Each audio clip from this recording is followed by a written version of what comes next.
સુરતમાં ઉધના પ્રયાગરાજ વચ્ચે દોડાવાશે special train. મુસાફરોની સુવિધા, વધતી જતી મુસાફરોની માંગને ધ્યાનમાં રાખીને આ મહત્વનો નિર્ણય કરવામાં આવ્યો છે।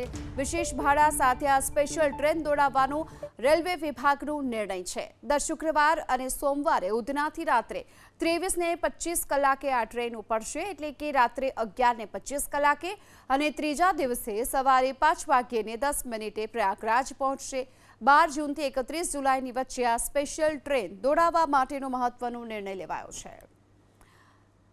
તો મહત્વનો નિર્ણય રેલવે વિભાગે લીધો છે અને સુરતમાં ઉધના પ્રયાગરાજ વચ્ચે હવે આ સ્પેશિયલ ટ્રેન દોડાવવામાં આવશે અને આ સાથે વિશેષ ભાડા સાથે આ સ્પેશિયલ ટ્રેનનો નિર્ણય કરવામાં આવ્યો છે। દર શુક્રવાર અને સોમવારે ઉધનાથી રાત્રે 23:25 કલાકે આ ટ્રેન ઉપડશે, એટલે કે રાત્રે 11:25 કલાકે, અને ત્રીજા દિવસે સવારે 5:10 પ્રયાગરાજ પહોંચશે। 12 જૂનથી 31 જુલાઈની વચ્ચે આ સ્પેશિયલ ટ્રેન દોડાવવા માટેનો મહત્વનો નિર્ણય લેવાયો છે।